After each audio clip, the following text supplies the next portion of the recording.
നമ്മുടെ രാജ്യത്തെ ലക്ഷക്കണക്കിന് വിദ്യാർത്ഥികളുടെ നെഞ്ചിൽ തീ കോരിയിടുന്ന, അവരുടെ ഭാവി വെച്ച് പന്താടുന്ന വളരെ ഗൗരവമുള്ള വാർത്തകളാണ് ഇപ്പോൾ പുറത്തു വരുന്നത്.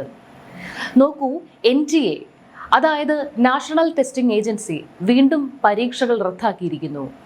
കഴിഞ്ഞ ജൂൺ മാസത്തിൽ, അതായത് ജൂൺ 22 മുതൽ 30 വരെയുള്ള തീയതികളിൽ നടന്നു കഴിഞ്ഞ UGC നെറ്റ് പരീക്ഷകളിലെ 3 പ്രധാന വിഷയങ്ങൾ ഇപ്പോൾ ഒറ്റയടിക്ക് ക്യാൻസൽ ചെയ്തിരിക്കുകയാണ്. സോഷ്യോളജി, കൊമേഴ്സ്, പിന്നെ ഇംഗ്ലീഷ്.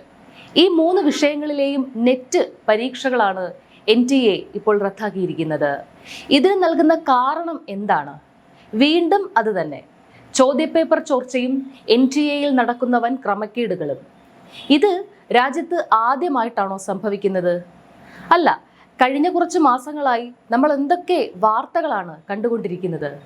നീറ്റ് പരീക്ഷാ തട്ടിപ്പ്, ചോദ്യപേപ്പർ ചോർച്ച, പരീക്ഷ നടത്തുക, അത് ക്യാൻസൽ ചെയ്യുക, വീണ്ടും റീപരീക്ഷ പ്രഖ്യാപിക്കുക, അതും ക്യാൻസൽ ചെയ്യുക. ഒരു സ്വാതന്ത്ര്യാനന്തര ഇന്ത്യയിൽ ഇതുപോലെയൊരു അവസ്ഥ ഇതിനു മുൻപ് നമ്മൾ കണ്ടിട്ടുണ്ടോ?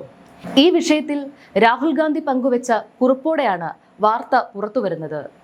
മോദിജിയുടെ കീഴിലുള്ള NTA എങ്ങനെയാണ് രാജ്യത്തെ പരീക്ഷകളെ പ്രഹസനമാക്കുന്നത് എന്ന് അദ്ദേഹം കൃത്യമായി തുറന്നു കാട്ടുന്നുണ്ട്. നിങ്ങളൊന്ന് ആലോചിച്ച് നോക്കൂ, ഒരു നാഷണൽ ലെവൽ എക്സാമിന് വേണ്ടി ഒരു വിദ്യാർത്ഥി എത്ര മാസങ്ങളാണ് കഠിനാധ്വാനം ചെയ്യുന്നത്?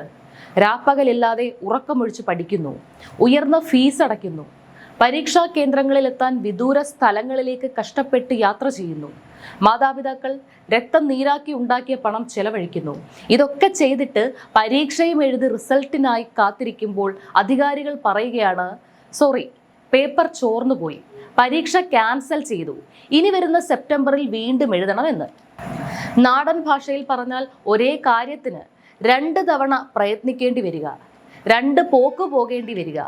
ഈ NTAയുടെയും ഭരണാധികാരികളുടെയും വീഴ്ചയുടെ ഭാരം മുഴുവൻ സാധാരണക്കാരായ കുട്ടികൾ അനുഭവിച്ച് തീർക്കുകയാണ്. ഇനിയിപ്പോൾ സെപ്റ്റംബറിൽ നടത്തുന്ന പരീക്ഷയെങ്കിലും കൃത്യമായി നടക്കുമെന്ന് എന്തെങ്കിലും ഉറപ്പുണ്ടോ? ഒരു ഉറപ്പുമില്ല. ഇവിടെയാണ് യഥാർത്ഥ ചോദ്യം വരുന്നത്. ഈ 56 ഇഞ്ചിന്റെ നെഞ്ചളവ് കൊണ്ട് വിദ്യാർത്ഥികളുടെ കേപ്പബിലിറ്റിയും കഴിവുകളും അളക്കാൻ ഒരു ടെസ്റ്റിംഗ് ഏജൻസിയെ ഭരിക്കാൻ കഴിയുന്നുണ്ടോ? ഒരു വിദ്യാർത്ഥിക്ക് ഉത്തരങ്ങൾ എഴുതാൻ കഴിഞ്ഞില്ലെങ്കിൽ അതവൻ്റെ അപാകത എന്ന് പറയാം. എന്നാൽ ചോർച്ചയില്ലാത്ത ഒരു ചോദ്യപേപ്പർ ഉണ്ടാക്കാൻ പോലും ശേഷിയില്ലാത്ത സിസ്റ്റമാണ് ഇവിടെയുള്ളത്. ബുദ്ധിയുള്ള കുട്ടികൾ ന്യായമായ ടഫ് ചോദ്യങ്ങൾ ചോദിക്കുമ്പോൾ മറുപടി പറയാൻ സാധിക്കാത്ത പ്രധാനമന്ത്രി അവരെ ദിമാഗി നക്സലുകൾ എന്ന് വിളിക്കുകയാണോ ചെയ്യുന്നത്? രാജ്യത്തെ വിദ്യാഭ്യാസ മന്ത്രി രാജിവെക്കേണ്ട സാഹചര്യമാണ് ഇവിടെ ഉണ്ടായത്. രാഹുൽ ഗാന്ധി പറയുന്നത് പോലെ നേരായ വഴികളിലൂടെയല്ല ഇതിന്റെ തലപ്പത്തിരിക്കുന്നവർ പലരും അധികാരത്തിലെത്തിയത്.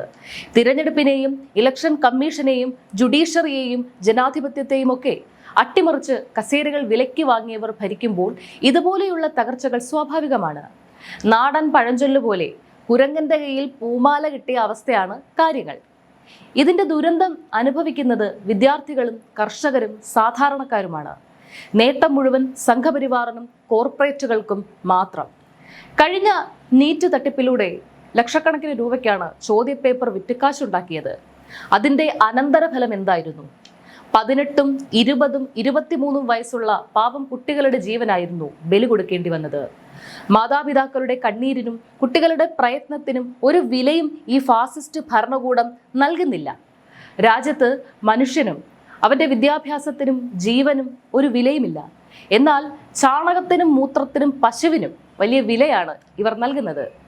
ഹയർ എഡ്യൂക്കേഷൻ മാത്രമല്ല, രാജ്യത്തെ പ്രാഥമിക വിദ്യാഭ്യാസ മേഖലയെയും ഇവർ തകർത്ത് തരിപ്പണമാക്കിയിരിക്കുകയാണ്. ഉത്തരേന്ത്യൻ സംസ്ഥാനങ്ങളിൽ നിന്നുള്ള കാഴ്ചകൾ നമ്മൾ കാണുന്നതാണ്. പഠിക്കാൻ സുരക്ഷിതമായ സ്കൂളുകളില്ല, ക്ലാസ് മുറികളില്ല, മുറിയുണ്ടെങ്കിൽ ബെഞ്ചും ഡെസ്കുമില്ല, അതുണ്ടെങ്കിൽ ബ്ലാക്ക് ബോർഡും ചോക്കുമില്ല, പുസ്തകങ്ങളില്ല, പഠിപ്പിക്കാൻ ടീച്ചർമാരില്ല, കുടിക്കാൻ വെള്ളമോ ബാത്റൂമുകളോ ശൗചാലയങ്ങളോ ഇല്ല.